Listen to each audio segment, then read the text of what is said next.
Hola, buenos días a todos. En primer lugar, quería daros las gracias a todos los que os habéis registrado en este webinar que tenemos este lunes para hablar de temas que yo creo que son del máximo interés. Va a ser una presentación muy densa, con muchos contenidos que esperamos que sean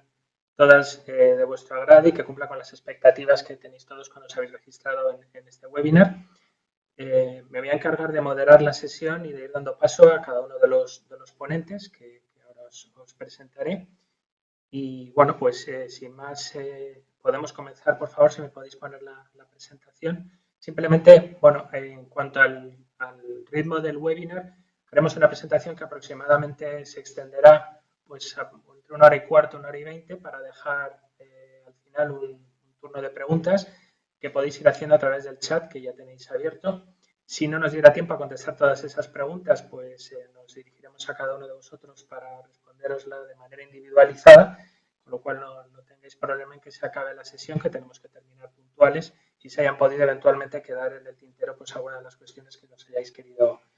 plantear. Y otra cuestión importante, tendréis todos vosotros a vuestra disposición, os enviaremos una copia de la presentación para que tengáis referencia de todos los contenidos que vamos a ir viendo a lo largo de esta sesión. Bueno, dicho todo eso, vamos a comenzar. El webinar, lo que vamos a ver son las cuestiones que tienen que ver, todas ellas conectadas íntimamente con el problema del COVID-19 y el cambio tan radical que hemos sufrido todos. Simplemente la manera que tenemos ahora mismo de organizar este tipo de sesiones yo creo que es suficientemente elocuente. En cuanto a los contenidos, tenemos por una parte un primer grupo de contenidos que se refieren a, me voy a encargar yo de desarrollarlo y por una parte hablaremos de cuál es la situación actual, cuáles son los principales agregados económicos. La verdad es que aquí no he podido resistirme para comenzar la sesión, pues viendo en qué situación nos encontramos ahora mismo en términos de economía. A continuación, lo que haremos será hacer una revisión rápida de cuál es un resumen ejecutivo de las medidas que a nivel global se han ido implantando por parte del Gobierno desde que comenzó fundamentalmente el estado de alarma. Entraremos en un grupo de contenidos específico de IVA, donde veremos recuperación de IVA de facturas impagadas, alquileres, procedimientos de recuperación o de renegociación contractual, un ámbito absolutamente crítico en este momento. También nos referiremos a cuál es el tratamiento fiscal a efectos de IVA correcto que se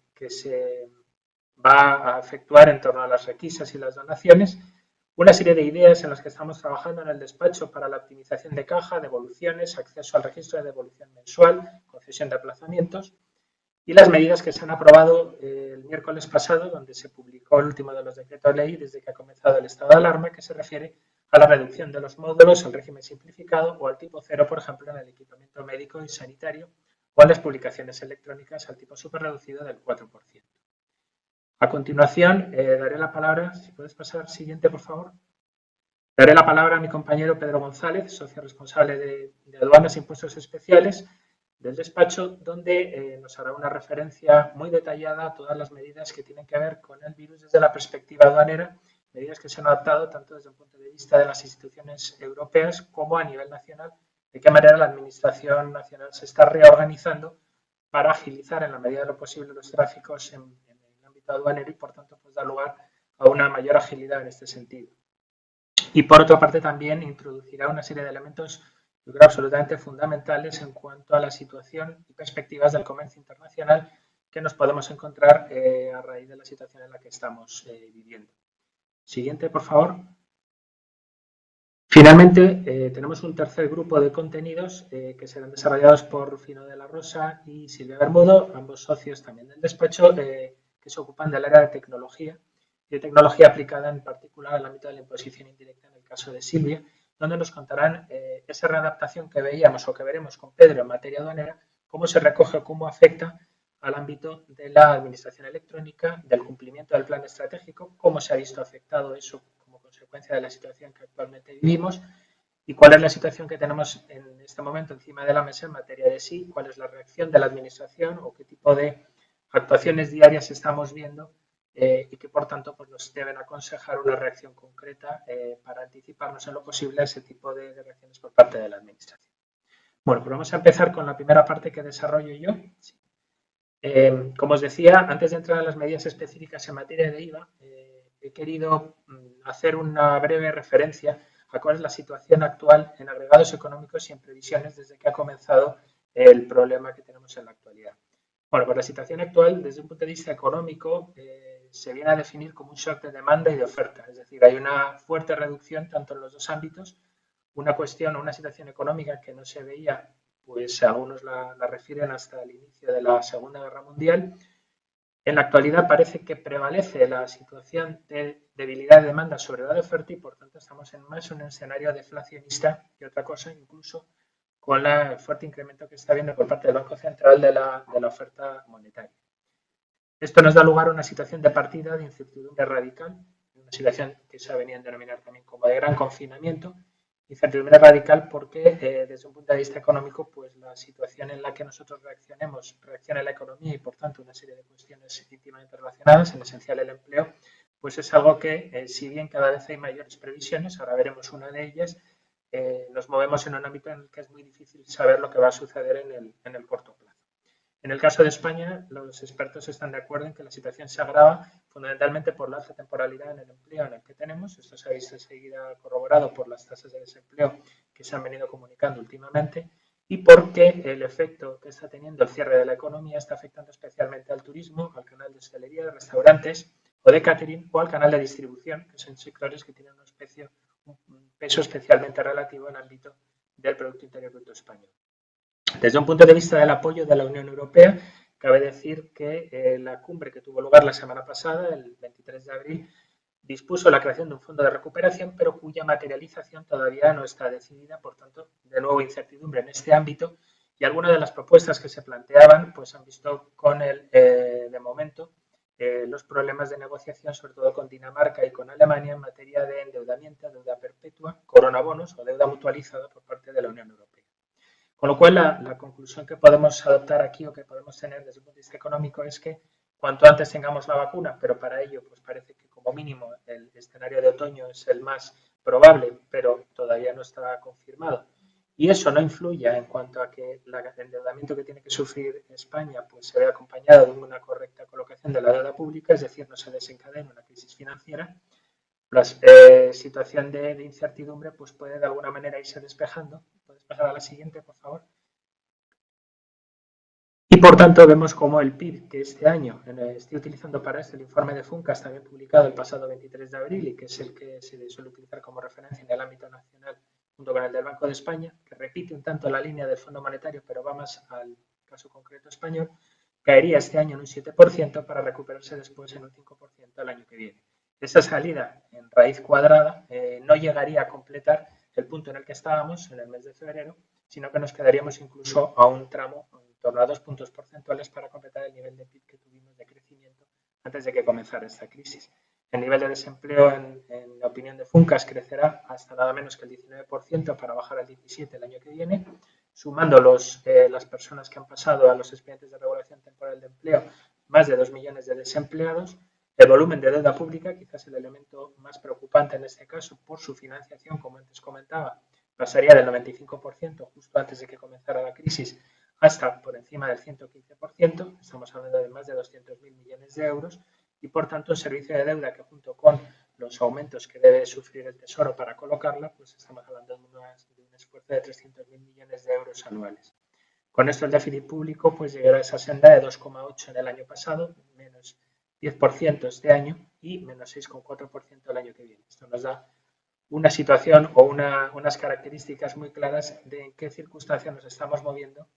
y en qué situación pues tan desafortunada nos encontramos para ver ahora cuáles son los estímulos y cuáles son las medidas en las que se está trabajando. Pasamos a la siguiente, por favor. Bueno, de manera muy ejecutiva, sin entrar en el detalle de cada una de ellas, porque nos iríamos lógicamente de tiempo y el objeto básico de este webinar es centrarnos en medidas en el ámbito de la imposición indirecta. Las medidas que ha ido adoptando el Gobierno se han referido fundamentalmente al ámbito del empleo, la utilización de los mecanismos del ERTE, es decir, que de manera provisional y durante la duración del estado de alarma o posteriormente por causas técnicas u operativas, se refiere a la posibilidad o la circunstancia de que es el Estado el que hace frente a las nóminas de los empleados dentro de los sectores afectados, lógicamente. El problema de los ERTE, como bien sabéis, es que tiene asociado el mantenimiento o compromiso de mantenimiento de empleo por el plazo por el plazo siguiente a 6 meses desde que la situación termine, cuestión pues que está siendo contestada y donde surgen diversas controversias. En el otro ámbito grande de actuación del Gobierno tenemos medidas tendentes a proveer de liquidez al mercado a través de una línea de avales ICO hasta un importe máximo de 100.000 millones de euros que se van a ir liberando por tramos. Esta liquidez no es una liquidez inmediata, como sabéis, sino que viene a ser un aval que otorga el Estado a la financiación que ya le están proveyendo las entidades financieras a cada uno de los actores o a cada una de las personas afectadas que están pidiendo esos aplazamientos o esa financiación a las entidades de crédito. En materia legal, las medidas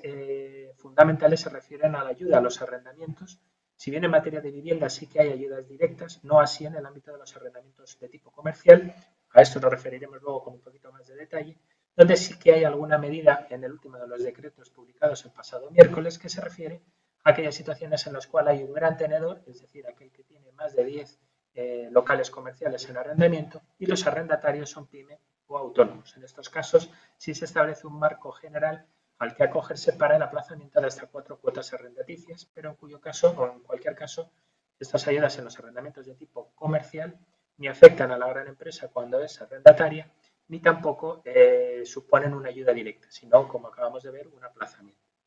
En materia fiscal, centrando ya en nuestro ámbito, tenemos con carácter general una interrupción de los procedimientos en curso, quizás una actuación que pueda entenderse como más beneficiosa para la Administración en muchos casos que para el propio contribuyente, o el no inicio del periodo ejecutivo cuando se presentan autoliquidaciones en determinadas circunstancias hasta el 30 de mayo, y estas sí que pueden afectar a la gran empresa, cuando se ha solicitado una financiación que va a contar con el aval del Estado en los términos que acabo de comentar para la concesión de avales por parte de ICO. En estos casos, la norma lo que establece es la no iniciación del periodo ejecutivo.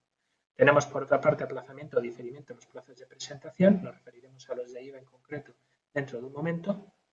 y por otra parte hay una opción para el cambio de cálculo del pago fraccionado de cuota a base que afectaría para este año para quienes lo decidan, siempre que sean de nuevo pequeña o mediana empresa. Pasamos a la siguiente, por favor. Bueno, vamos a ver dentro de todo este panorama económico y dentro de ese ámbito de estímulos cuáles son las medidas que afectan esencialmente a IVA y en concreto cuáles son las situaciones que nos estamos encontrando en el despacho como aquellas que han dado lugar a un mayor nivel de controversia o de dudas. Por una parte, la primera de los ámbitos que nos gustaría comentar sería el de las facturas impagadas.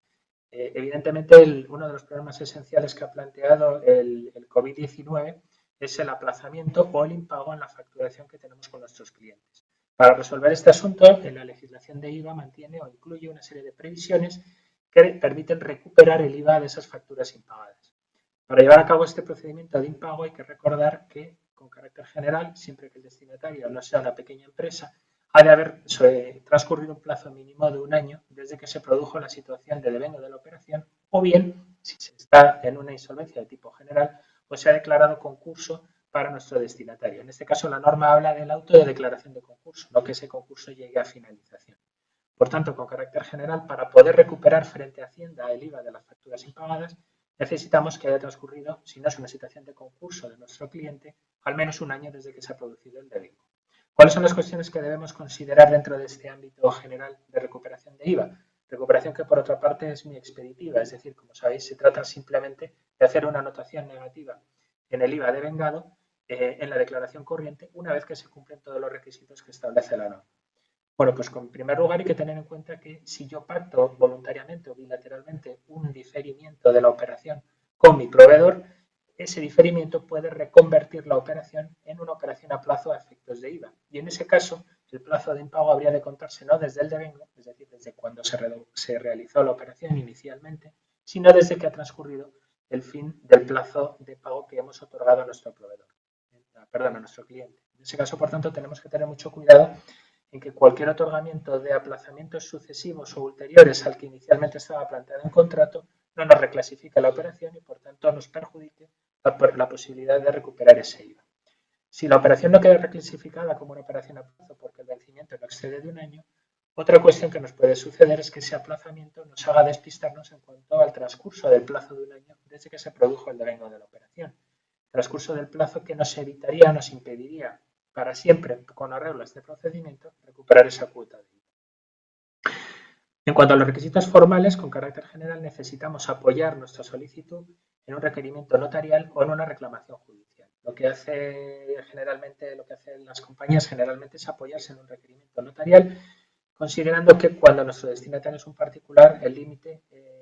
o hay un límite establecido por la norma de que la operación tiene que tener una base imponible como mínimo de 300 euros.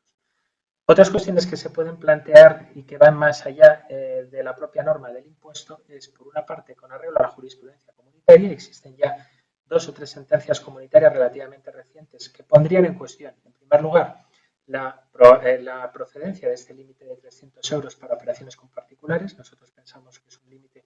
que debería revisarse y que, por tanto, podría estar no alineado con la norma comunitaria. Y, por otra parte, la onerosidad que supone y la dificultad de un requerimiento notarial se podría sustituir por otros elementos que dejaran constancia de que, como dice la jurisprudencia comunitaria, se ha demostrado la probabilidad razonable del no cobro. Por tanto, se trataría en este caso de explorar la jurisprudencia comunitaria, como os digo, y de buscar una serie de documentos alternativos al requerimiento notarial que en un momento dado pudieran hacer superar este requisito, que es por una parte oneroso y por otra parte difícil de cumplir en un procedimiento continuado de recuperación de cuotas. En cualquier caso, para este proceso lo que recomendamos siempre es el establecimiento de un sistema automatizado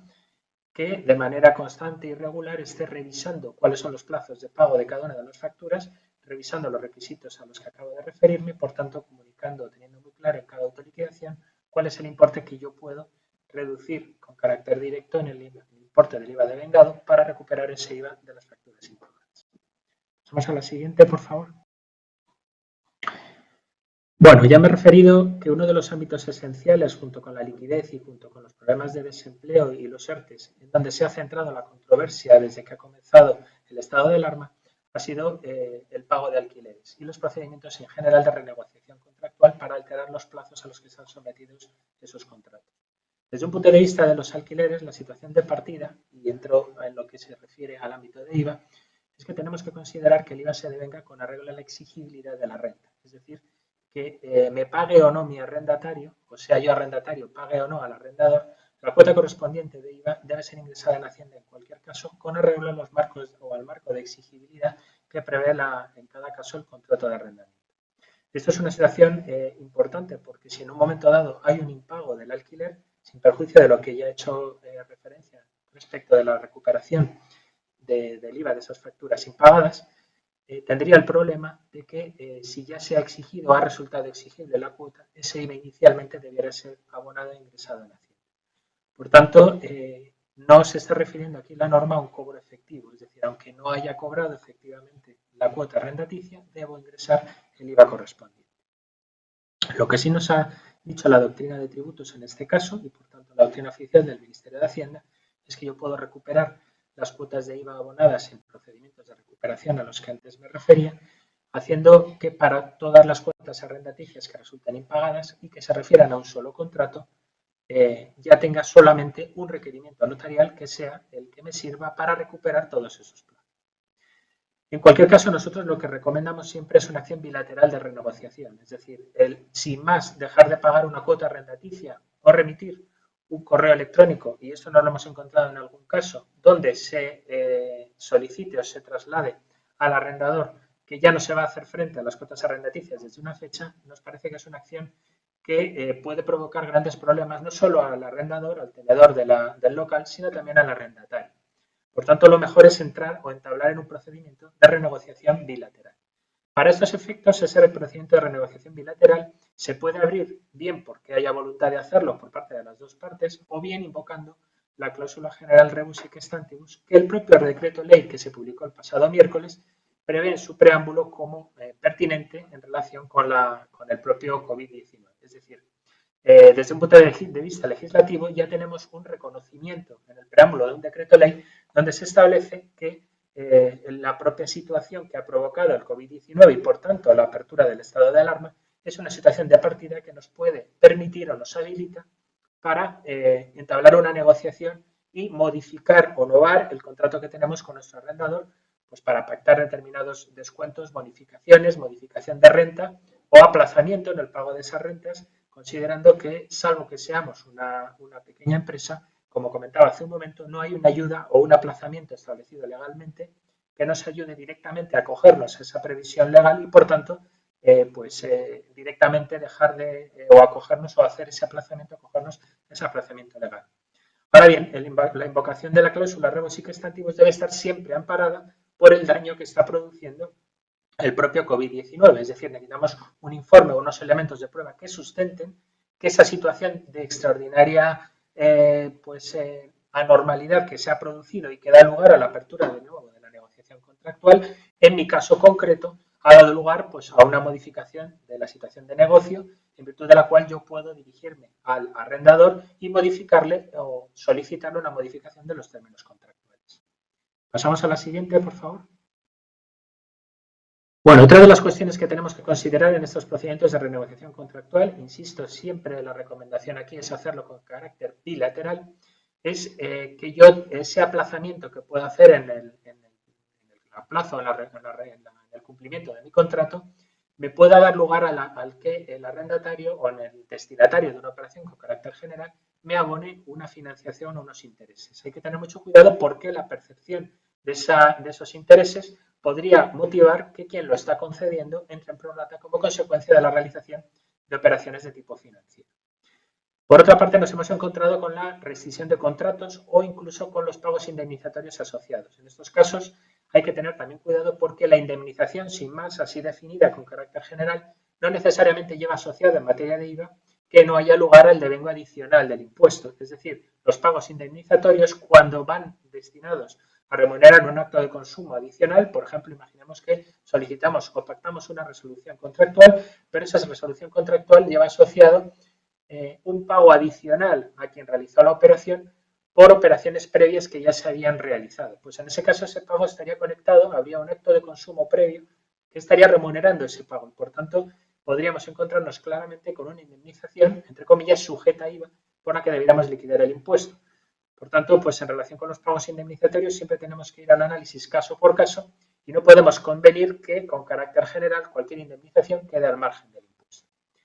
En cuanto a los pagos a cuenta que pudiéramos haber realizado o haber percibido por una operación que todavía no se ha realizado, el devengo del impuesto en este caso atiende al cobro efectivo de ese pago. Quiere esto decir que si yo no he cobrado esa operación en un momento dado, el devengo del IVA no se ha producido. No ocurre, por tanto, lo mismo que con el arrendamiento, donde decíamos que el devengo está conectado con la exigibilidad. En el pago a cuenta, el devengo se conecta con el cobro efectivo de ese pago. Por tanto, si ha habido un impago, valga la redundancia, del pago a cuenta, no habrá habido un devengo del IVA por ese concepto y, por tanto, el que tenía que percibir ese pago a cuenta no tiene obligación y, por tanto, sería un ingreso indebido si se produjera el ingreso de ese IVA en Hacienda. En cuanto a las requisas y donaciones, simplemente decir que son entregas de bienes que estarán sujetas a IVA en todo caso y cuya base imponible será, con carácter general, lo que me haya costado producir esos bienes o el precio de adquisición de esos bienes que estoy entregando al destinatario. Por tanto, tanto las requisas como las donaciones llevan acompañados el devengo, la exigibilidad del IVA y el que realiza esa requisa o el que se le requisan los bienes o el que realiza una donación debe liquidar el IVA con carácter general con arreglo al coste de producción o al precio de adquisición de esos bienes que está entregando como consecuencia de la requisa o de la donación. Si podéis pasar a la siguiente, por favor. Bien, otra serie de medidas que consideramos que se deben tener en cuenta para la optimización de caja. Por supuesto, habría que revisar con carácter muy preciso los posibles aplazamientos de las autoliquidaciones. Con carácter general, para la gran empresa no se ha dispuesto hasta la fecha ninguna norma que permita ese aplazamiento. Las que disponemos o las que tenemos son solo para pymes, donde se establece la posibilidad de solicitar un aplazamiento sin garantía con 3 meses de no exigencia de intereses de demora. Y para las micropymes, es decir, para quienes facturen menos de 600.000 euros, se ha trasladado el vencimiento de la autoliquidación correspondiente a abril hasta el 30 de mayo. Hay un error en la diapositiva donde pone 20 de mayo, debe decir 30 de mayo. Por otra parte, en procedimientos de devolución, nosotros lo que aconsejamos es, junto con la aportación o la solicitud de devolución que se efectúe a Hacienda, el acompañar de toda la documentación que pensemos que pueda ser relevante para que la propia Administración Tributaria revise esa devolución y de esa manera evitemos la reacción administrativa del requerimiento. Sabemos que en la actualidad, pues Hacienda, igual que nos sucede a todos, se está readaptando para el trabajo en remoto. Podemos evitar el retraso en esa devolución y acelerarlo en lo posible, si en el caso de que nuestra devolución sea encuadrada dentro de las de devolución o de comprobación obligatoria por parte de la Administración, una vez que efectúe sus filtros correspondientes, si ya dispone de elementos adicionales de comprobación y, por tanto, evitamos ese requerimiento y agilizamos de esa manera los plazos. Y en cuanto al RDM, lo que recomendamos para toda aquella empresa que sea gran empresa y que, por tanto, ya esté obligada al cumplimiento o a la remisión de registros por vía del SI, recomendamos siempre su inclusión en el REDEME, aun cuando no hubiera sido necesario hasta la fecha, por dos motivos. En primer lugar, porque siendo gran empresa, la penalidad que lleva asociada la entrada en el SI ya la tenemos porque somos gran empresa y, por tanto, debemos cumplir con ese requisito. Y, por otra parte, la entrada en el REDEME puede beneficiarnos en las declaraciones posteriores, que en todo caso serán mensuales, como sabéis, porque en la medida en que mi volumen de actividad se haya reducido, así lo habrá hecho el IVA devengado y, por tanto, es más probable que yo entre en declaraciones a devolver en lo que queda al menos del ejercicio o los distintos periodos de liquidación de este año. Si pasamos a la siguiente, por favor. Bueno, termino la exposición en materia de IVA haciendo referencia a los cambios que introdujo la semana pasada el Decreto Ley 15/2020. Por una parte, para todos aquellos que estén tributando tanto en IRPF como en IVA con arreglo al régimen simplificado de módulos, se permite la salida de ese régimen sin que esa salida me afecte a los 3 años que en otro caso hubiera tenido yo obligación de estar fuera del régimen durante ese plazo. Por tanto, no me vincula la salida para este ejercicio durante un plazo de 3 años. Por otra parte, tenemos la aplicación del tipo 0 para la adquisición de material sanitario cuando los adquirentes sean entidades de derecho público, hospitales de tipo privado o entidades del 23 de la ley del impuesto, es decir, entidades que no tengan ánimo de lucro. Bueno, el apoyo comunitario de esta medida es la decisión de la Comisión de 3 de abril del año 20, donde España ha ido un poco más allá y ha añadido la adquisición de este material sanitario, cuya relación se contiene en el propio decreto ley en un anexo, para cuando se realice por parte de hospitales privados. Con carácter general hay que decir que la decisión de la Comisión Europea no preveía la posibilidad de acogerse a este tipo cero cuando se tratase de entidades de tipo privado. Y finalmente, este decreto ley ha previsto igualmente la introducción del tipo súper reducido, en este caso del 4%, para las suscripciones electrónicas a libros, periódicos y revistas, teniendo en cuenta que en este caso lo que se hace es unificar el tipo impositivo de IVA que se aplica cuando yo compro el libro, periódico o revista en formato papel a cuando lo recibo en formato electrónico. Hasta la fecha, en formato electrónico tributaba al tipo general del 21%. A partir de la entrada en vigor del decreto de ley la semana pasada lo hace al 4% y además la norma simplifica o mejora el umbral máximo de publicidad que puede incluir este medio, pasando ese umbral del 75 al 90% en cuanto a que los ingresos del editor no provengan de ingresos puramente publicitarios. Bueno, pues con esto básicamente he cubierto las medidas que quería comentar. Si puedes pasar a la siguiente, por favor. En materia de IVA, doy la palabra a Pedro González, como decía, nuestro socio responsable de aduanas e impuestos especiales, que nos va a hacer una referencia muy completa a cómo ocurre o qué efectos ha tenido todas las medidas que se han adoptado en el marco del COVID-19 en el ámbito del comercio exterior. Pedro, adelante. Muchas gracias, Eduardo, por la presentación y muchas gracias también a los asistentes virtuales que tenemos hoy, que tenemos una participación muy elevada. Señal sin duda de que todo lo que tiene que ver con tributación y los impactos en el contexto del COVID son de gran interés para las empresas. En este ámbito, pues vamos a hacer una charla en la que básicamente nos vamos a referir a revisar cómo las administraciones han afrontado los impactos del COVID en materia aduanera y lo haremos a distintos niveles competenciales, ¿no? Lógicamente a nivel de la Unión Europea, sobre todo por parte de la Comisión Europea y también a nivel nacional, fundamentalmente por parte del Departamento de Aduanas, principalmente por obra de la Subdirección General de Gestión Aduanera. Y por último haremos también un repaso de otras iniciativas que se han podido ver en derecho comparado a nivel internacional. Acabaremos, pues después de haber hecho esta revisión más de detalle de algunas medidas concretas que se han ido adoptando competenciales, o una reflexión ya quizás de más largo alcance y más general acerca de qué impacto creemos que puede tener la crisis del COVID unida a otras circunstancias que ya teníamos afectando al comercio internacional, en cómo van a ser las relaciones comerciales internacionales de los países en el futuro y qué impacto puede tener esto en la configuración que las compañías vienen haciendo de sus cadenas de suministro. Y bueno, pues acabaremos un poco con la reflexión de que puede ser este un buen momento para repensar y reflexionar la cadena de suministro de las compañías. La siguiente, por favor. Empezando por la Comisión de la Unión Europea y fundamentalmente la Comisión Europea, yo creo que conviene recordar una noción previa que es muy básica, pero que no hay que perder de vista, que es que la regulación de aduanas, el control en frontera, el control exterior, todo lo que tiene que ver con la política comercial, son competencias exclusivas de la Unión Europea, derivado del hecho de que formamos parte de una unión aduanera. Claro, aquí llega un impacto repentino y de tanta envergadura sobre la actividad de los operadores y la Unión Europea no dispone de un procedimiento legislativo de urgente y extraordinaria necesidad tan rápido como el que dispone el Gobierno del Estado, que está acudiendo con gran profusión al instrumento del decreto ley. A nivel comunitario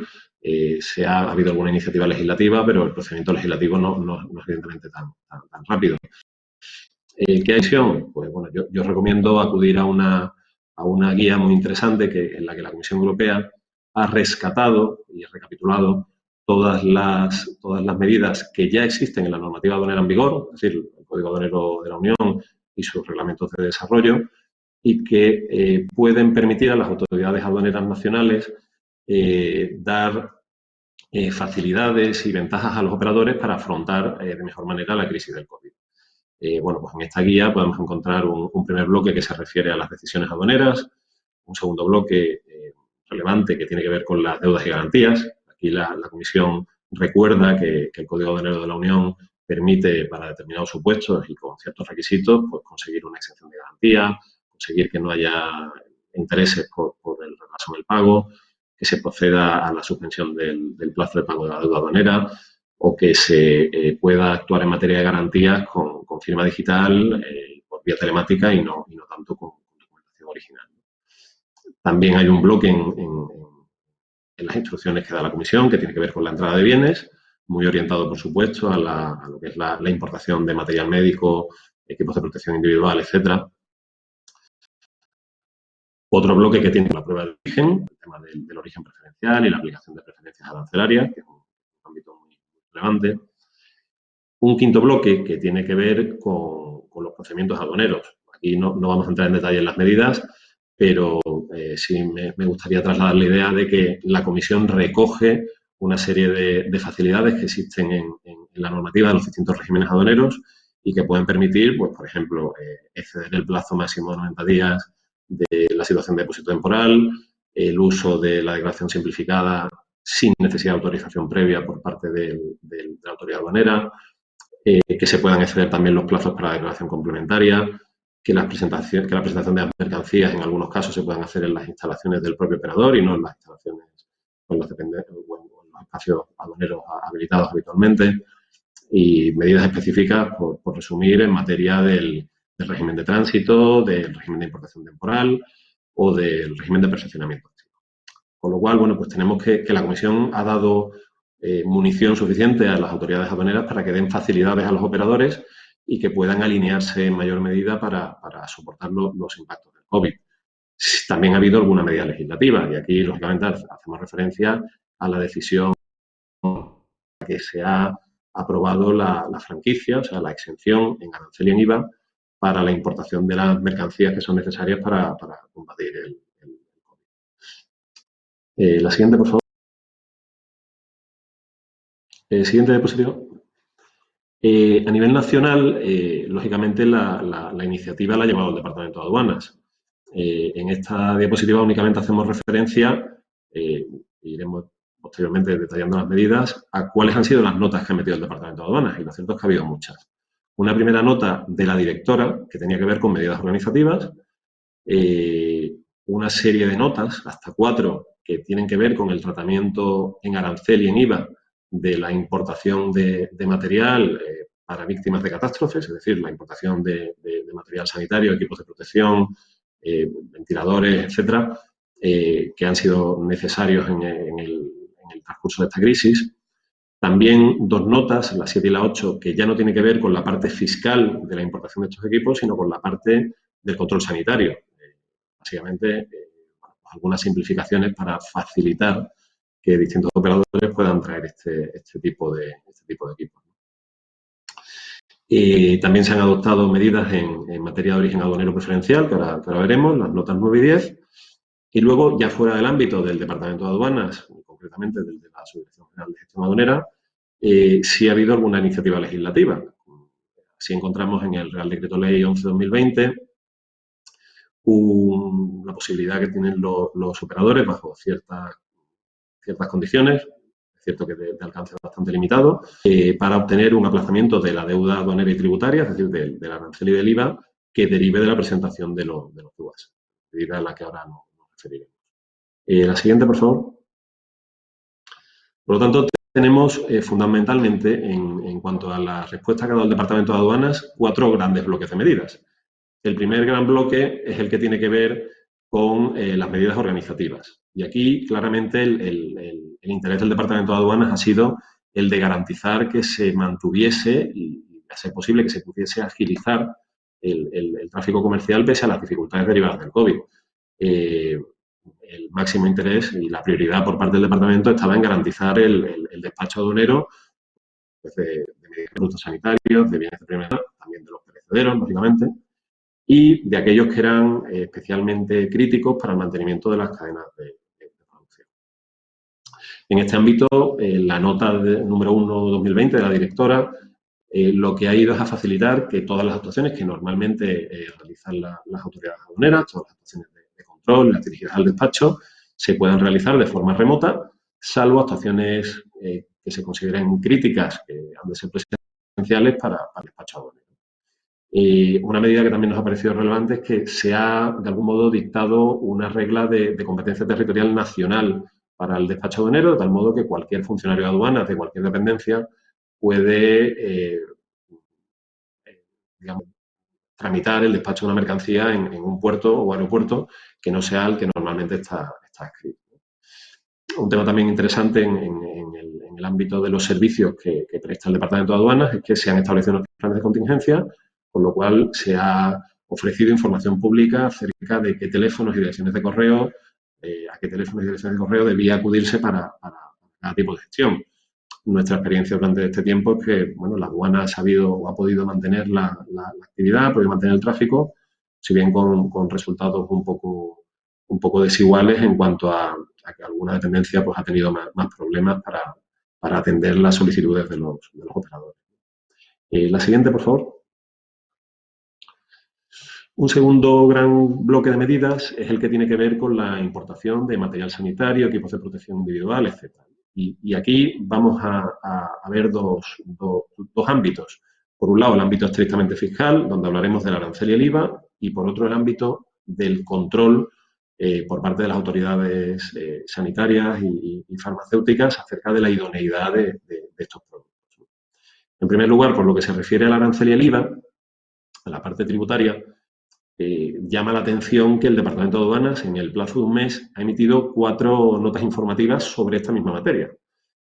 ¿A qué se debe esto? Bueno, pues se debe a que la vía por la que tanto la Unión Europea como España consideraban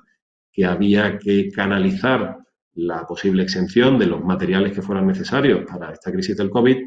debía ser la vía de una exención, que ya existe en la normativa, para materiales que se importan a beneficio de víctimas de catástrofes. ¿Cuál era el problema? Pues que aplicar esta exención requería una decisión previa de la Unión Europea, de la Comisión, en la que se declarase que había existido esta catástrofe. Como la decisión requería algo de tiempo y ya hacía falta importar los equipos e importarlos con exención, el Departamento de Aduanas se adelantó y emitió la nota 6/2020 en la que se autorizaba provisionalmente la utilización de estas medidas. Eso sí, con una prestación de garantía. ¿Qué ha pasado posteriormente? Bueno, pues que ha hecho falta actualizar 3 veces esta nota. En primer lugar, para cubrir las situaciones en que quien importa no es la propia entidad pública o entidad privada autorizada que tiene derecho a utilizar los equipos con exención, sino que importa una entidad privada, normalmente una empresa, que trae los bienes desde un país extracomunitario, de China o de donde sea, para donarlos posteriormente a la administración pública. Eso ya dio lugar a una primera revisión de la nota, pero ha habido dos revisiones posteriores. Una derivada de que ya finalmente, el 3 de abril, la Comisión Europea dictó la decisión por la que consideraba que la crisis del COVID era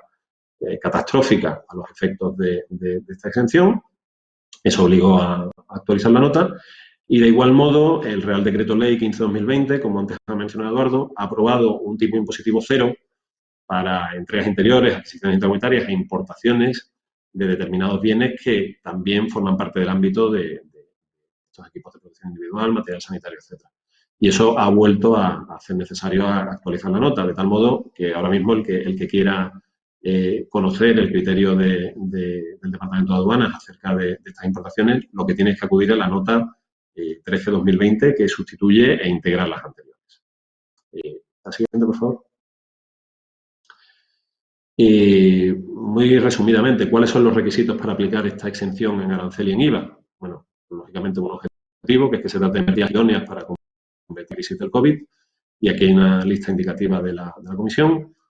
El plazo de tiempo en el que está en vigor la medida es desde 30 de enero del 2020 hasta 31 de julio de 2020. Esto en algún caso puede llegar a plantear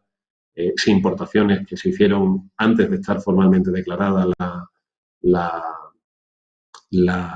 situación de catástrofe a efectos de la exención podrían obtener ahora una devolución, es un tema a considerar.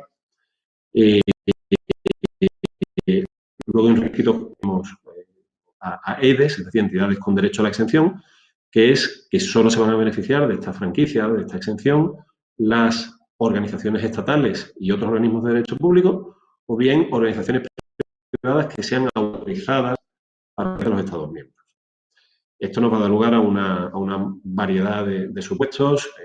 situaciones por las que nos están preguntando los clientes. Por decir los casos más habituales, pues, se puede producir una importación directa por parte de la entidad beneficiaria de la exención, ya sea tras una compraventa internacional o ya sea tras una donación. Eso está exento de arancel y de IVA. También se puede producir una importación, por ejemplo, por una empresa que quiera hacer una donación posterior a una entidad con derecho a la exención. Esto también quedará exento, si bien requiere acreditar que posteriormente se produce esa donación. De igual modo, tenemos las importaciones por entidades privadas que actúen por cuenta de una entidad con derecho a la exención. También estarán exentas, lo único que requerirá que se acredite que se actúa por cuenta de una entidad con derecho a la exención. El caso también muy habitual es el de las importaciones por hospitales privados. No son EDES a los efectos de la franquicia arancelaria, por lo tanto no tienen derecho a la franquicia, pero que sí, tras la aprobación del Real Decreto Ley, al que hicimos mención anteriormente, se pueden beneficiar de un tipo cero en estas importaciones, con lo cual consiguen un efecto equivalente. Fuera de estos casos, pues otros supuestos que se produzcan, no habrá derecho ni a la exención ni al tipo cero, y habrá que pagar los aranceles normales y el IVA al 21% como en cualquier caso. La siguiente, por favor. Aparte del bloque muy relevante del tratamiento arancelario de IVA, también hay un bloque muy crítico para este tipo de operaciones de comercio exterior, que es el del control sanitario.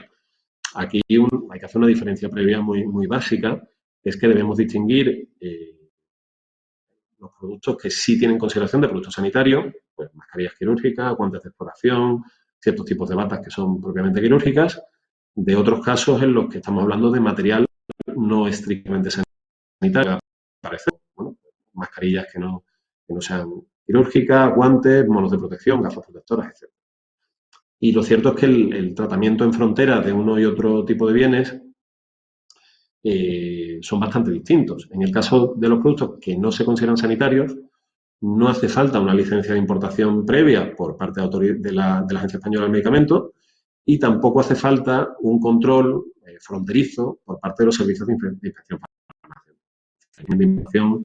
está bastante liberalizado desde el punto de vista regulatorio y también desde el punto de vista aduanero pues se permite el uso de procedimientos simplificados. La siguiente, por favor. En el caso, sin embargo, de los productos que sí tienen la consideración de sanitarios, rige lo que en aduanas conocemos como el control Farmin, es decir, con carácter general, es decir, fuera del ámbito de la crisis del COVID y de las medidas extraordinarias del COVID, la importación del material sanitario requiere pues, una licencia de importación por parte de la Autoridad de la Agencia Española del Medicamento y un control por parte de los servicios de inspección farmacéutica en frontera que ha de seguir un formato oficial, que es el denominado DOIFE, un documento bastante completo que emiten estos funcionarios y que permite importar material sanitario. En el contexto del COVID, sin embargo, se han simplificado estos requisitos por razones de urgencia y por razones de facilitar el comercio de importación. Básicamente lo que se ha hecho es, por un lado, autorizar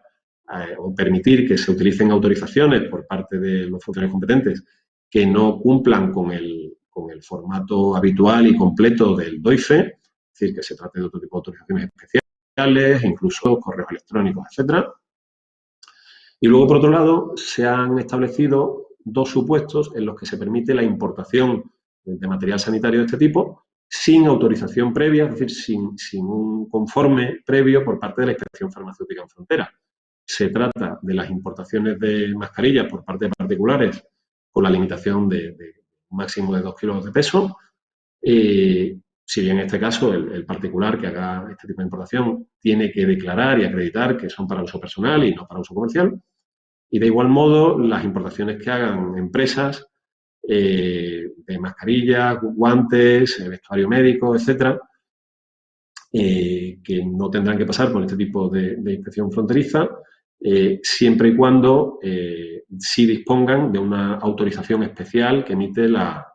Agencia Española del Medicamento, bajo la consideración de que no se trata de una importación comercial, se trata de una importación para darle estos equipos a los empleados y no para comerciar con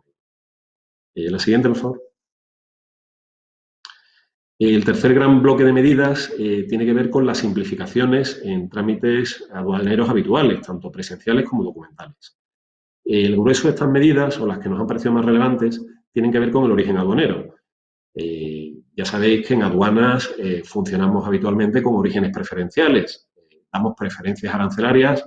a los productos de determinados países, ya sea porque disponemos de un tratado de libre comercio o de algún tipo de acuerdo multilateral que permite aplicar esas preferencias, o ya sea porque se trata de un país en vías de desarrollo a los que damos esas preferencias con carácter unilateral, sin necesidad de un acuerdo bilateral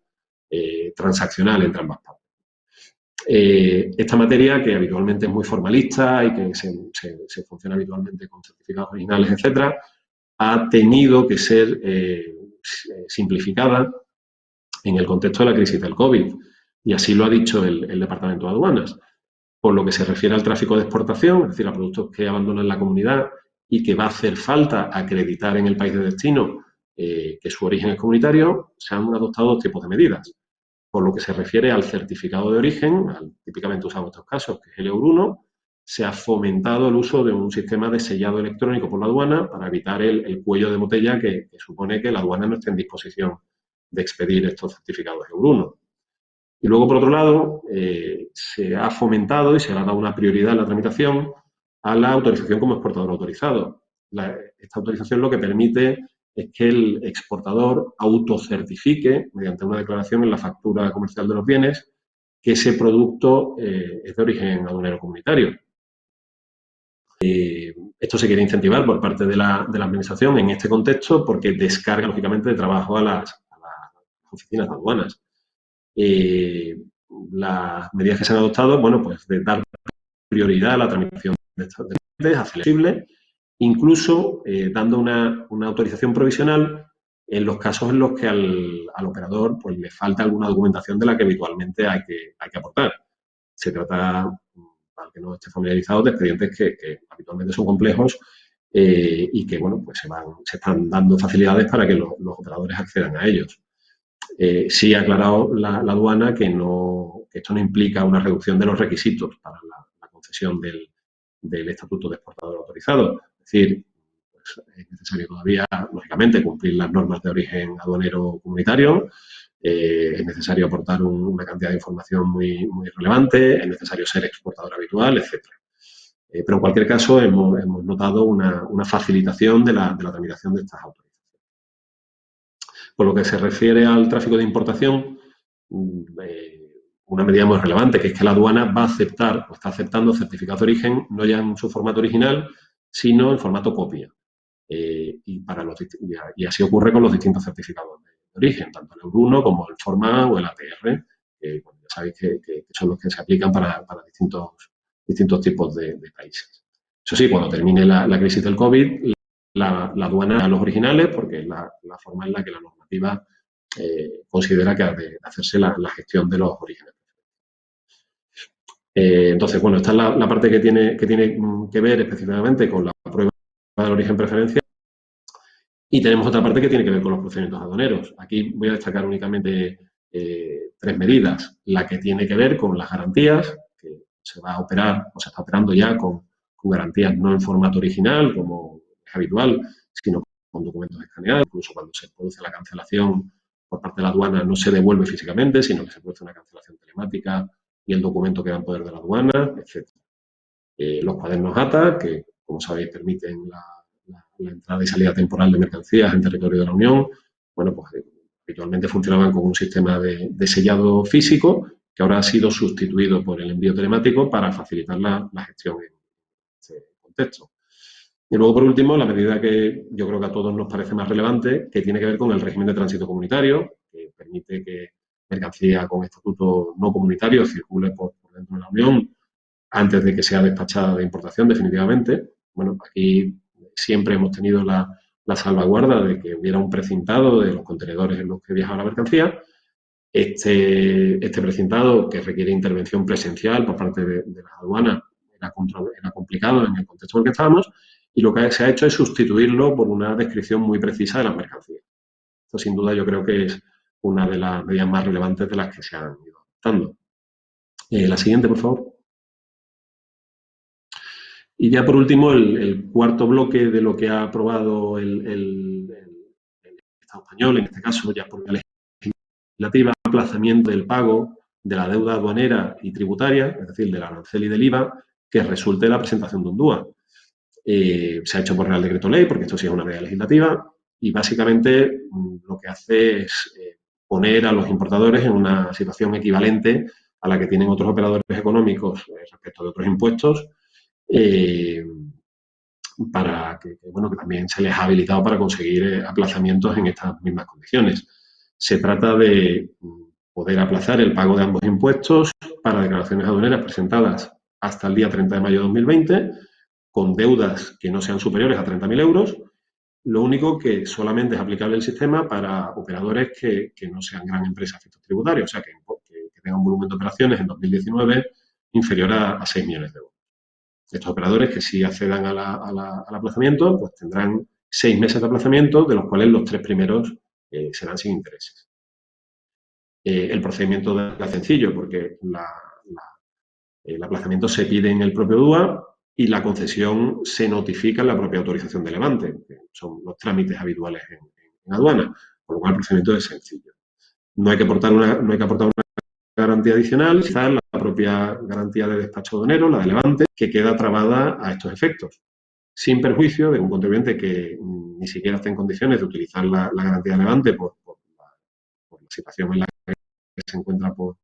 contexto COVID, a pedir el mecanismo excepcional de importación sin garantía que está en el artículo 112 del Código Aduanero. La siguiente, por favor. Muy rápidamente, haciendo un análisis de qué otro tipo de qué medidas se han adoptado a nivel internacional, ya fuera dentro del ámbito de la Unión Europea y fuera de España, básicamente nos encontramos con el mismo tipo de medidas que vemos aquí: facilitaciones documentales, exenciones para la importación que tengan que ver con el COVID, etcétera. Sí me ha llamado la atención pues alguna medida que no se ha implantado aquí, que podría tener sentido, como por ejemplo pues dejar en suspenso la posibilidad de imponer sanciones cuando hay retrasos en la aportación de alguna documentación, o la generalización del sistema de IVA diferido a todos los operadores. También los países en los que el aplazamiento de la obligación de pago no es solo para empresas de menos de un determinado volumen de facturación, sino para todas. Bueno, hay alguna medida más que se podría haber dado, pero lo cierto es que yo creo que tanto la Comisión Europea como el Departamento de Aduanas han reaccionado adecuadamente ante el contexto en el que estamos y han dado facilidades a los operadores para que puedan superarlo. Y ya por último, la siguiente. Claro, después de hacer una presentación de cierto detalle en cuanto a las medidas que se han ido adoptando, también queríamos elevar un poco la vista y hacer una reflexión algo más general acerca de cómo creemos que puede quedar el comercio internacional después de esta crisis y, sobre todo, después de algunas circunstancias a las que ya estamos asistiendo, ¿no? Y aquí pues lo que nos planteamos es si vamos hacia un escenario de comercio internacional muy proteccionista y un escenario en el que vaya a ser necesario que las compañías muy habitualmente tengan que repensar y redefinir sus cadenas de suministro. Y ya teníamos algunos elementos que nos hacían ir por esta vía. Bueno, por señalar algunos, hay desde hace unos años una preocupación casi obsesiva por la seguridad, tanto por la física, a partir sobre todo de los atentados terroristas del 11 de septiembre, como por la alimentaria, a partir de crisis como las vacas locas o la gripe aviar, etcétera, y ahora ya también con la sanitaria. Todo este tipo de medidas, pues al final están desembocando en mayores controles en fronteras, en un endurecimiento en algún caso en normativas de reguladora de inversión extranjera, regímenes de sanciones y embargo. En el caso del COVID, pues nos hemos encontrado con restricciones a la exportación de bienes, algo que no es nada habitual. Con lo cual, bueno, pues la preocupación por la seguridad está impactando en la libertad comercial. Y esto llega, muy importante, en un contexto en el que estábamos en guerra comercial. Había habido cierta paralización de hostilidades entre Estados Unidos y China que nos podrían hacer pensar que la guerra comercial había desaparecido, pero todo lo contrario. Realmente esa paralización no había supuesto que se eliminasen las subidas arancelarias que ya hay en los países, respectivas importaciones, y lo cierto es que a día de hoy la mayor parte del tráfico comercial entre ambas jurisdicciones está sometido a aranceles punitivos de un importe muy elevado, ¿no? De 25 puntos adicionales sobre el arancel normal en la gran mayoría de los casos, ¿no? Esta guerra comercial pues no solo se debe a razones comerciales, como puede ser el déficit comercial que tenía Estados Unidos con China, o a determinados subsidios a la industria, que ha sido una problemática no solo entre Estados Unidos y China, sino también entre Estados Unidos y la Unión Europea, sino que también hay otra serie de razones que desembocan sistemáticamente en la subida de aranceles, y son razones de rivalidad geoestratégica, guerras de divisas, el problema de la transferencia o más bien la usurpación tecnológica, el proteccionismo fiscal que se puede estar materializando, por ejemplo, en el tema de los impuestos sobre servicios digitales, etcétera. Todo este es el contexto que ya estábamos y en el que se están produciendo muchas medidas restrictivas del comercio, ¿no? Se añade ahora otro elemento de proteccionismo que es el medioambiental. Aquí coincide que la Unión Europea va a establecer, tiene intención de establecer durante el año que viene probablemente, un nuevo arancel climático que sirva para equilibrar la posición en el mercado europeo de productos procedentes de jurisdicciones en los que se pague, en el que los precios de carbono sean bajos, es decir, los operadores paguen muy poco por emitir o mucho menos de lo que se paga en la Unión Europea, y con este arancel pues, se pretende equilibrar la posición competitiva de la industria europea y de la extracomunitaria. El problema es que este tipo de medidas, que seguramente están justificadas desde el punto de vista medioambiental, suelen ser vistas como amenazas por las otras jurisdicciones y también pueden dar lugar a una escalada arancelaria. Y en general, bueno, pues elementos que ya no son moneros o de este tipo, sino bueno, elementos económicos, como un cierto agotamiento que ya se percibía en determinados mercados manufactureros, sobre todo asiáticos, temas reputacionales, políticos, una pérdida de valor o de apreciación de los mecanismos multilaterales a favor de los unilaterales. Y todo esto parece que nos lleva a un mundo que puede ser mucho más proteccionista y en el que las autoridades pues no solo pretendan dificultar la introducción de mercancías de otros países, sino que directamente traten de fomentar la producción nacional propia porque se ha visto que hay determinados sectores estratégicos en los que, por ejemplo, en Europa fabricamos poco, ¿no? Esto seguramente, y es la reflexión con la que teníamos este bloque, va a tener un impacto en las cadenas de suministro, que ya no solo van a tener que ser eficientes, sino que van a tener que ser resistentes, flexibles, estar mejor alineadas con el entorno económico, estar en condiciones de afrontar crisis como la que nos ha venido, ¿no? Esta crisis que para tantas compañías ha supuesto una ruptura de cadenas de suministro. Y aquí pues probablemente asistamos a fenómenos bueno, pues de resorización, es decir, de atracción de producción industrial que se había ido fuera de Europa, pues que vuelva a Europa por una vía u otra, o bien que la cadena de suministro de algún modo pase a quedar regionalizada de un modo más flexible para afrontar este tipo de fenómenos disruptivos, ¿no? Con lo cual, bueno, con esto termino la presentación. He intentado hacer una revisión de detalle de las medidas y una visión ya un poco más general de hacia dónde creemos que puede ir el comercio internacional en los próximos años. Muchas gracias, Pedro. La verdad es que yo creo que de nuevo aquí tenemos los dos planos que tenemos que considerar, ¿no? Es decir, cuál es el contexto económico mundial y hacia dónde vamos. Yo creo que eso tiene un interés enorme por ver qué es lo que nos puede deparar la evolución normativa y las posibilidades del tráfico exterior en los próximos meses. De hecho, el informe FUNCAS al que me refería antes en mi exposición hace una referencia expresa al factor negativo que puede tener la evolución del comercio internacional durante los próximos meses de este año. Y luego, sin duda, las medidas a las que has ido refiriéndote de ahorro puro, es decir, cualquier medida, así como el IVA, de una u otra forma, pues puede acabar siendo en general un impuesto deducible, no así en los impuestos arancelarios. Por tanto, pues la consideración de todas las medidas que has descrito yo creo que son absolutamente críticas para cualquier planificación en este momento. Bueno, pues vamos a dar paso al último bloque del webinar, donde Rufino de la Rosa y Silvia Bermudo nos van a hablar de administración fiscal digital, actuaciones a distancia, suministro inmediato de información y una serie de cuestiones del día a día de enfoque absolutamente práctico que yo creo que nos completan muy bien cuál es el panorama que tenemos actualmente en nuestras relaciones con la administración. Pues cuando queráis, Rufino y Silvia. Pues hola a todos. En primer lugar, daros las gracias por estar aquí con nosotros. Y bueno, y esperando que os encontréis todos bien, todos vosotros y todos vuestros familiares.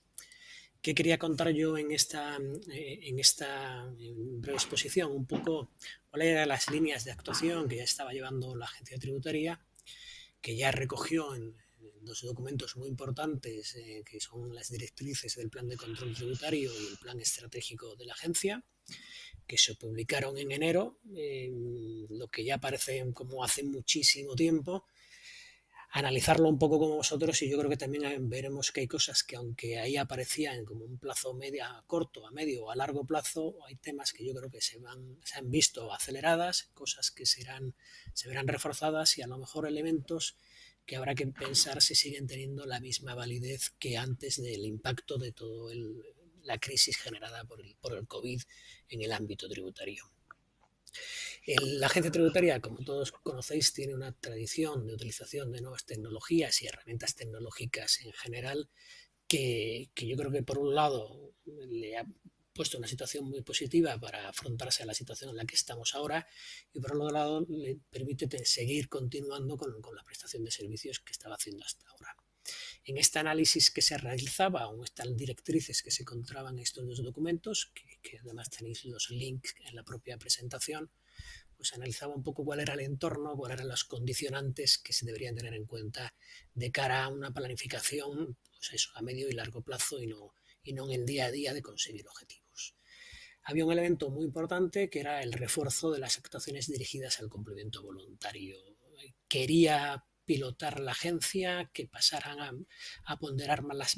en las acciones que tienden a reforzar el cumplimiento voluntario, al ingreso involuntario por parte de las empresas, más que a las actuaciones más de carácter preventivo, perdón, de carácter control o de la dura inspección o de las duras actuaciones de gestión. O vincular estas actuaciones de inspección como generadoras de cumplimiento voluntario, que se midieran las dos cosas.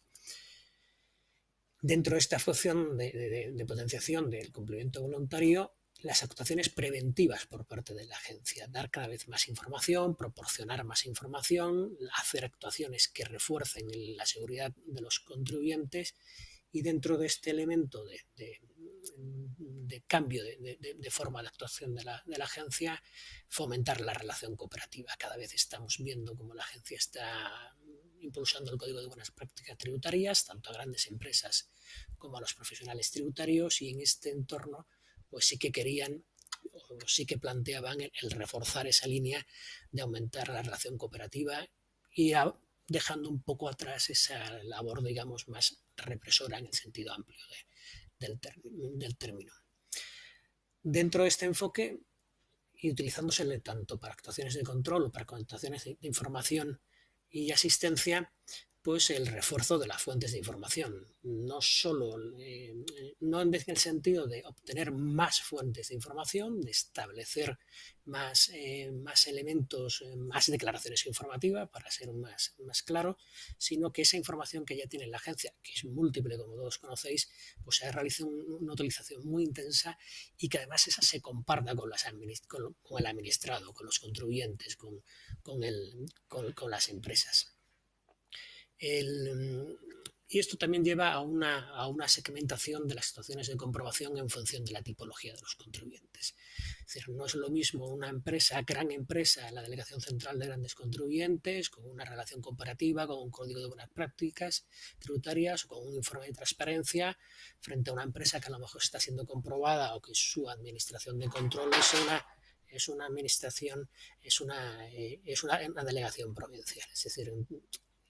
intentar establecer formas distintas de comprobar, formas distintas de relacionarse, y en eso se planteaba una estrategia, pues en este caso más a medio y largo plazo.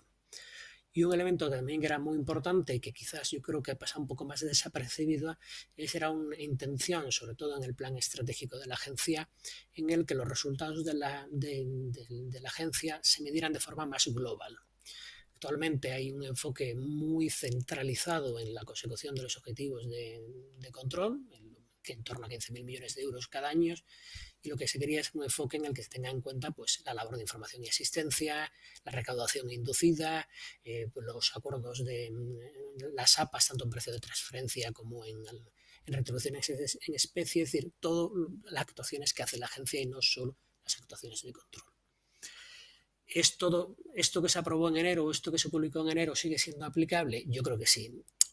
Lo que sí probablemente se vea más debilitado es ese cambio desde las actuaciones de control a las actuaciones preventivas. Las tensiones presupuestarias que, como bien decía Eduardo, van a ser muy importantes, muy serias por todas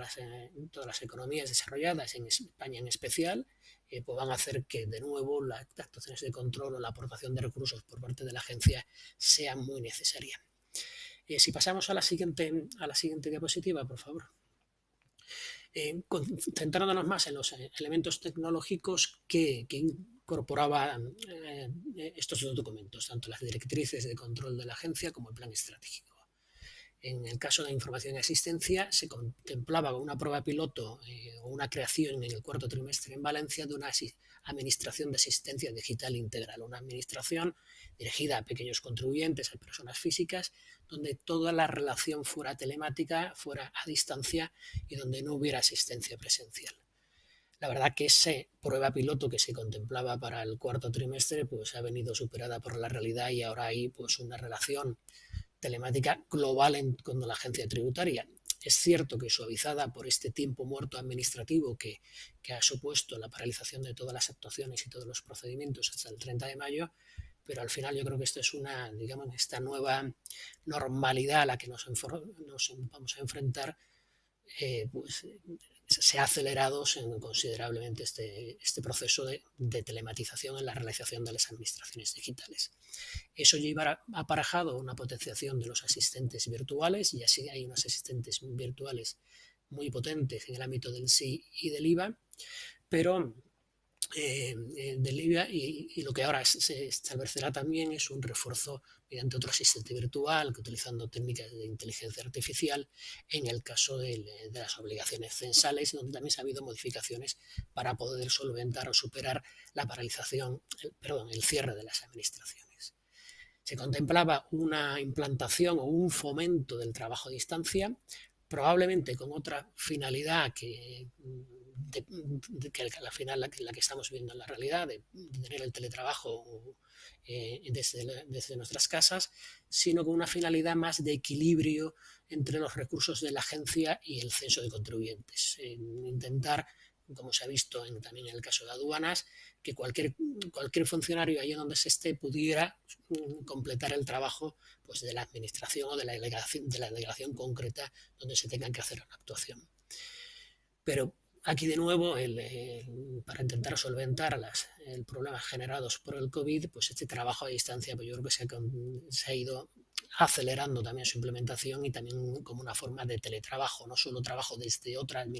oficina de la administración, como también teletrabajo. Respecto de tributos, se contemplaba una posibilidad de establecer a medio y largo plazo, y la verdad que en esto no hemos visto nada concreto, es una integración de la forma de presentar de solicitudes de información, de forma que se canalizaran las consultas a través de un portal o una vía única, y ahí tanto la administración, tanto tributos como la agencia de tributaría pudieran proporcionar información, sobre todo detectando si ese criterio que se consulta a la Dirección General de Tributos ya tenía alguna consulta que mantenga un criterio. Como decía, aquí solo se hace una reflexión a medio y largo plazo, y yo creo que aquí todavía tenemos que analizar cómo va a funcionar y cómo se concreta para poder tener un criterio sobre lo mismo. Respecto de esa utilización intensiva de la información a la que me refería antes, una de las vías también es compartir la información, poner a disposición la información a los contribuyentes. Es una herramienta que se ha demostrado muy útil para incrementar la recaudación involuntaria, para reforzar el complemento voluntario. Se ha visto muy útil en renta, y por lo que se hace ahora es extenderlo en la próxima campaña en el impuesto sobre sociedades, y se empezará a dar información a los contribuyentes de sociedades y no solo en IRPF. En esta misma línea es un poco también la que se contempla la creación de los libros agregados, y por primera vez que se estén realizando, se están entregando borradores en IVA, lo que se han venido a denominar por la agencia el pre-303. En definitiva, compartir información con los contribuyentes, dar al contribuyente, a la empresa, la información que tiene sobre ellos, y eso hace que el nivel de cumplimiento y la seguridad por parte de los contribuyentes se amplíe. Es cierto que en el caso de los PRES-303, de los borradores de IVA, todavía el nivel de borradores que se está entregando es muy reducido, pero sabemos y somos conscientes que se irá ampliando. También es cierto que aunque te den un borrador de IVA, igual que cuando se compartían los datos fiscales en renta, el contribuyente es el que tiene la responsabilidad de comprobarlo antes de presentarlo y conciliar que esa información que tiene la agencia es consistente con la que tiene en su RP. Yo creo que eso no evita los riesgos de incumplimiento. Si pasamos a la siguiente diapositiva, en el ámbito de control, lo que se recoge como directrices o como líneas de actuación es el refuerzo del suministro inmediato de información como herramienta de análisis de riesgo, es decir, y no solo de análisis de riesgo en IVA, sino de análisis de riesgo global. No es una herramienta solo de suministro de información de IVA, sino de suministro de información que permite comprobar al contribuyente en IVA, a sus clientes y a sus proveedores, y información que se puede utilizar pues para todo tipo de comprobaciones, no solo en IVA, sino en sociedades o en cualquier otra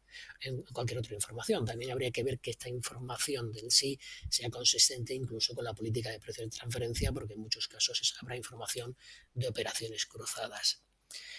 Se va a hacer un sistema también automatizado de análisis de riesgo en precio de transferencia. Aquí el volumen de información con el que cuenta la agencia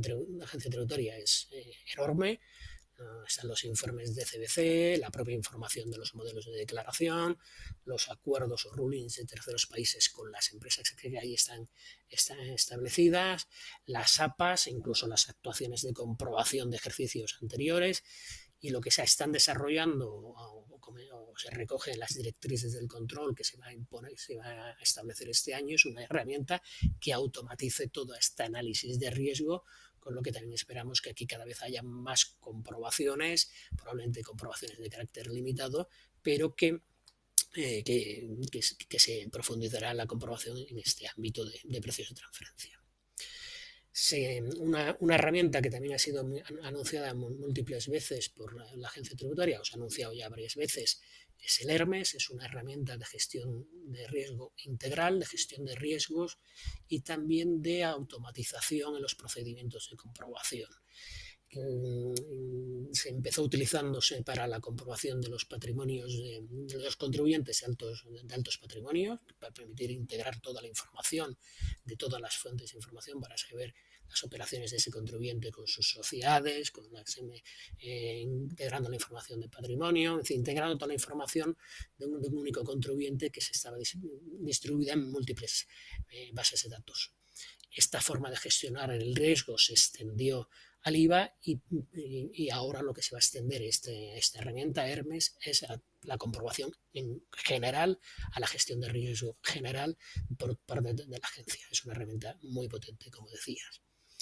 Un elemento que se recoge en la estrategia, que no ha aparecido, por lo menos yo no lo he visto, que se anunciara cuando se ha anunciado el inicio de la campaña de renta, es que en la APP se establecerá un procedimiento de comprobación. Probablemente lo que aparecerá es que cuando haya una devolución se haya solicitado una devolución y haya una pequeña discrepancia o haya una discrepancia entre la información que tiene la agencia y la que se ha declarado, se pueda agilizar esta devolución a través de la APP. Pero como decía, solo se recoge que se va a incorporar una herramienta de comprobación en la APP, lo cual es bastante novedoso, pero no tampoco se recoge si es para esta campaña o para próximas o para campañas venideras. Y por último, un tema dentro de las actuaciones de control, un tema que yo creo que sí que es muy relevante en la situación en la que nos encontramos de teletrabajo y de sedes de las oficinas de la agencia cerradas, es que se iba a establecer una prueba piloto para que se pudieran realizar actuaciones de inspección pues sin necesidad de desplazarse al órgano inspector actuante. ¿Qué se pretendía con esto? Se pretendía que pudiéndonos desplazar a la delegación en la que tengamos nuestra sede, es decir, aquí a la delegación de Madrid o a la delegación de Sevilla, por poner otro ejemplo, se pudiera pasar una inspección ante un inspector que está en otra delegación diferente. Pues el que está en Sevilla está pasando una inspección ante un inspector que está en Madrid. ¿Qué pretendía? Pues pretendía ese equilibrio entre los recursos de la agencia en global. Yo creo que aquí lo que probablemente asistamos es la extensión de esta herramienta o de este sistema informático, que solo se iba a establecer alguna prueba piloto durante este año o que creo que ya se ha realizado. Pues aquí yo creo que lo que sí sería interesante es que esto se pudiera hacer sin necesidad de desplazarse a una oficina de la inspección, sino que se pudiera hacer desde la propia sede de la empresa. Y de hecho yo en algún caso conozco que se han realizado algunas actuaciones de inspección, en algún caso concreto, pues sin necesidad de desplazarse, pues comunicándose a través de una herramienta de trabajo en remoto. ¿Qué estamos viendo? Si pasamos ya a la siguiente diapositiva, ¿qué estamos viendo? ¿Cómo está afectando el COVID, al 19, el impacto de la crisis a las actuaciones del día a día de la agencia tributaria? Pues en primer lugar, pues el cierre de todas las oficinas de la agencia. Eso ha llevado a la sistematización del teletrabajo a todos los empleados. Sí es cierto que la agencia tributaria ya contaba con herramientas de teletrabajo, pero no eran globales, no afectaban a todos los funcionarios, a todos los empleados y tampoco a todas las funciones, en lo que se ha llevado pues una extensión a todos y cada uno de los empleados de la agencia, con cierta dificultad en los primeros días, pero con las noticias que yo tengo es que ya está funcionando perfectamente el teletrabajo en las oficinas de la administración. Va a suponer un impacto en la campaña de renta. En la campaña de renta suponía que 2,5 millones de personas se desplazaban físicamente a las oficinas y evidentemente en la situación en la que actual pues no puede ser admisible que 2,5 millones de personas pues tengan ese contacto personal ni por la salud de los contribuyentes ni por la salud de los trabajadores de la agencia. Y entonces se ha rediseñado esa campaña de renta para que se pueda atender telefónicamente bien desde el domicilio del funcionario o bien en el caso que se reabran las oficinas de la agencia desde las oficinas de la agencia. Por ahora se mantienen las fechas de cierre de campaña de renta, pero también, como lo comentaba el otro día, la semana pasada, Jesús Gascón, no se descarta que se pudiera ampliar y yo creo que es bastante probable que se pudiera ampliar. Se ha establecido un tiempo muerto, perdonadme el símil balocentístico de tributario, inicialmente hasta el 20 de abril o el 20 de mayo, que se extendió hasta el 30 de mayo, con solo actuaciones imprescindibles, sin que se quede claro que es una actuación imprescindible. Y lo que sí que se ha podido realizar o que sí que se están haciendo son actuaciones de obtención de información, de requerimientos a bancos, requerimientos internacionales y, por supuesto, actuaciones de selección, de análisis de riesgo, con lo que es posible o lo que prevemos es que haya un reinicio bastante masivo de actuaciones una vez que este parón administrativo se resuelva. También se han establecido medidas transitorias para resolver aquellas situaciones donde se exigía una actuación presencial, donde aún no era posible hacerlo telemáticamente y se han establecido pues, formas ágiles para poder solicitar un NIF de una persona, de un contribuyente que no lo tuviera. Se han habilitado otras formas para solicitar certificados de residencia. Es decir, había determinados supuestos donde no se podían realizar telemáticamente y eso ha obligado a que se establecieran medidas transitorias y probablemente habría que solicitar o pedir que esas medidas no fueran transitorias sino permanentes, pues que esta situación de teletrabajo yo creo que se van a extender bastante. ¿Qué sucede también? ¿Qué va a pasar después del parón? Que vemos por la potenciación de los medios electrónicos. Habrá que tener seguridad en cómo tenemos nuestros certificados electrónicos, cómo están guardados, cómo tenemos la gestión de los buzones electrónicos, porque no solo prevemos que vaya a haber un aumento de actuaciones por parte de la agencia tributaria, sino también por todas las administraciones tributarias, porque la necesidad de recursos va a ser muy intensa en todas las administraciones. Se ha aprobado un plan de intensificación de las actuaciones de la agencia tributaria que conlleva una retribución adicional para los funcionarios de la agencia, con lo que también veremos que será necesario, se verán obligados a intensificar las actuaciones para compensar las caídas de los resultados de la agencia, puesto que los 2 meses de paralización pues evidentemente van a tener un impacto muy importante en la agencia tributaria. Y respecto de las actuaciones más vinculadas con el sí, le doy el paso a mi compañera que os detallará mejor, Silvia, un poco las actuaciones que estamos viendo que vemos en la siguiente presentación, que vemos que van a afectar más al sí, que como decías es un tema más de intensificación de las actuaciones y cómo esa fuente de información tan relevante como es el sí va a suponer la necesidad de trabajar intensamente sobre la calidad de la información que tengamos ahí. Silvia, por favor, en la siguiente diapositiva también. Sí, muchísimas gracias, Rufino. Pues yo voy a cerrar este tercer bloque comentando brevemente cuál es la situación actual del sí y la relación IAT-empresas. Desde la implementación del sí en julio del 2017, las empresas se han ido adaptando poco a poco a esta nueva obligación de llevanza electrónica de los libros de IVA. Y esto lo han hecho bien configurando sus RPs o bien apoyándose en proveedores externos para poder suministrar los datos requeridos. Nosotros hemos acompañado a las empresas en este proceso y hemos visto la evolución de la administración,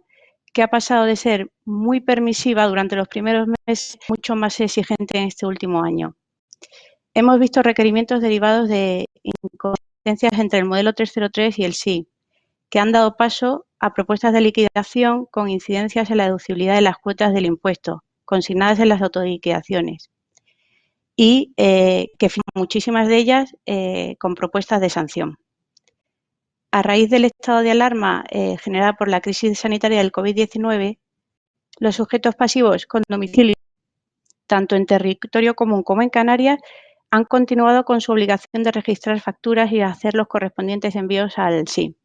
Si bien Álava, Guipúzcoa y Vizcaya han ampliado los plazos para el envío de esta información, pero siempre manteniendo la recomendación de, en la medida de lo posible, suministrar la información.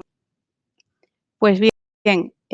lo que nosotros estamos percibiendo ahora mismo es que el número de requerimientos relacionados con el SI emitidos por la EAT durante este estado de alarma se ha reducido muy considerablemente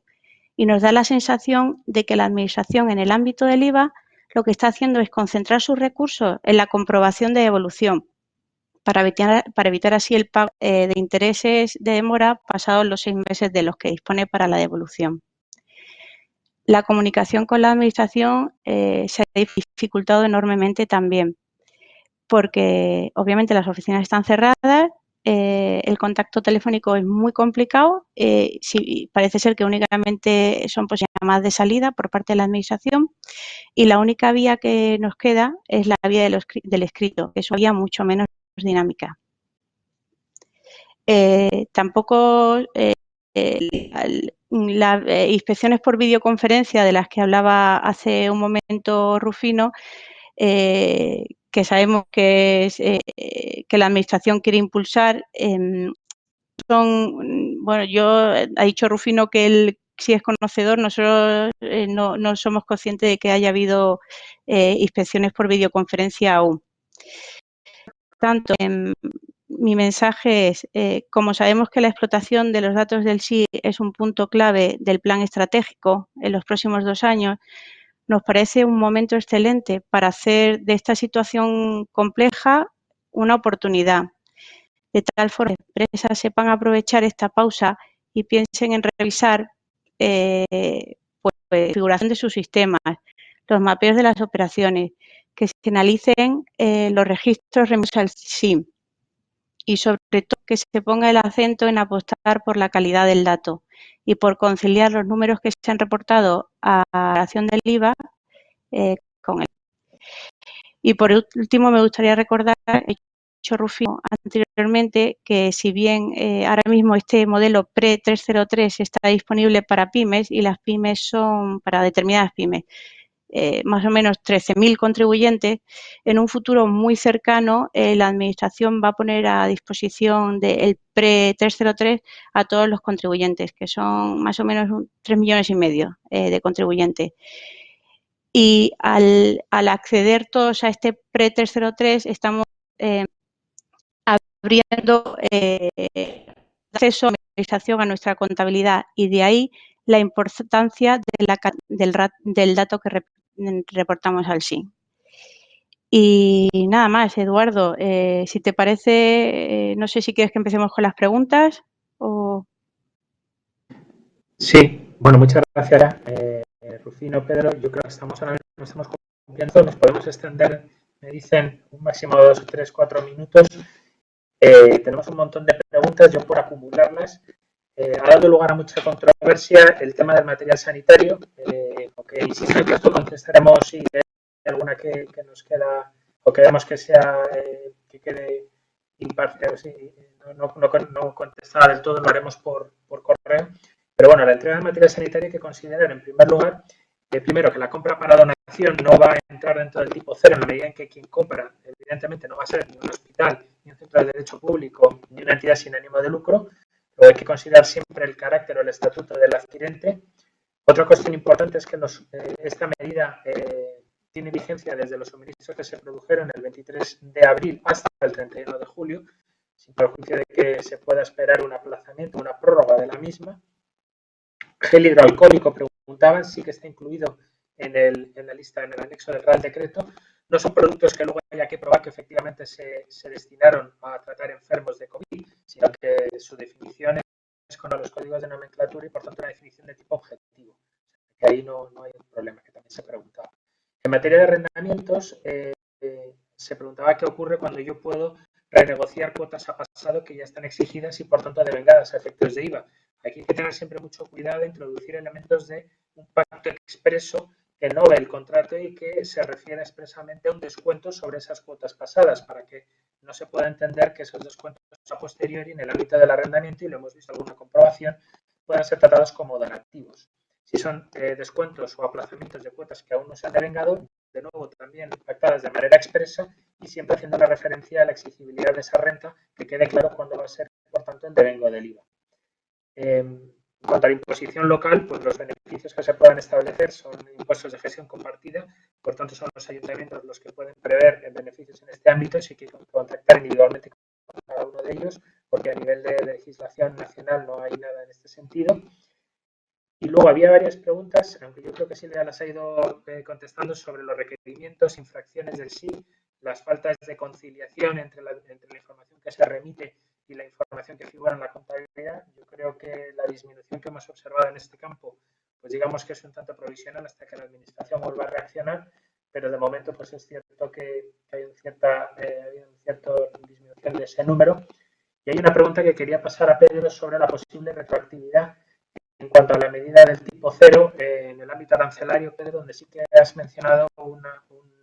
antecedente para situaciones que sean previas o que eran previas a la publicación por parte del Departamento de Aduanas de la nota aclaratoria sobre la exoneración de la importación. Sí, he hecho una consideración sobre la posibilidad de pedir una devolución de los aranceles que se hayan pagado durante el mes de febrero y gran parte del mes de marzo, con anterioridad a que el Departamento de Aduanas publicara la nota informativa 620, que fue el día 26 de marzo. Y yo creo que aquí lo que hay que tener en cuenta es que la base legislativa que habilita para la exención no es la instrucción del departamento, sino la decisión que adoptó la Comisión Europea, que de hecho fue bastante posterior, unos días posterior a la nota del departamento, pero que tiene un efecto a 30 de enero del 2020. Eso, en principio, debería poder habilitar a solicitar devoluciones por los aranceles que se hayan pagado por importaciones de este tipo de equipo en el mes de febrero y la primera parte de marzo. Claro, nos preguntan si esa misma solución es extrapolable al tipo cero aprobado por el Real Decreto Ley 15/2020 publicado el día 21 de abril, y que por qué ese beneficio del tipo cero no se puede llevar al inicio del periodo de alarma el 15 de marzo. Claro, aquí la diferencia frente a lo anterior es que la norma, la disposición legislativa habilitadora del beneficio fiscal no contiene una retroacción, es decir, la norma no ha llevado la fecha de efecto del tipo cero al inicio del principio de alarma, sino a la fecha de entrada en vigor del Real Decreto Ley. Con lo cual, y creo que eso se desliza en la pregunta que nos han planteado, ya lo único que quedaría, eso no se puede superar por vía interpretativa, sino que lo único que quedaría sería presionar, digamos, como sector, el sector que pueda estar afectado por no deducibilidades de IVA que hayan podido soportar en los elementos, para conseguir una retroacción de la fecha de entrada en vigor. Pero bueno, obviamente es ya una medida legislativa y no es de tipo interpretativo. Bueno, tenemos también varias preguntas sobre la realización o desconcentración de procedimientos de inspección, es decir, la parte que ha comentado Rufino. La verdad es que eso todavía hay un procedimiento específico, no hay. Sabemos, como comentaba Rufino, que la agencia ha empezado a hacerlo, pero sin duda es el futuro, es decir, la distribución de trabajo, de la carga de trabajo de comprobaciones a lo largo de los órganos de inspección de toda España cada vez va a ser algo mucho más común, con lo cual es de esperar que la agencia tributaria sí que apruebe algún tipo de directiva al respecto que nos pueda dar, pues no sé si mayor seguridad jurídica o por lo menos mayor claridad. Y algunas cuestiones más sobre el sí que responderemos por correo electrónico, conciliación, contabilidad. En fin, yo creo que mejor dejarlo aquí para no tomar más tiempo del adecuado. Ya nos hemos pasado 6 minutos de la hora límite. De todas las cuestiones que han quedado en el tintero, pues como digo, las responderemos por correo electrónico y simplemente daros las gracias por haber atendido, haberos registrado y haber atendido este webinar que yo creo que ha tratado de aspectos todos ellos muy interesantes y muy detallados. Y esperamos poder estar en situación de volverlo a repetir en un plazo breve de tiempo. Muchas gracias.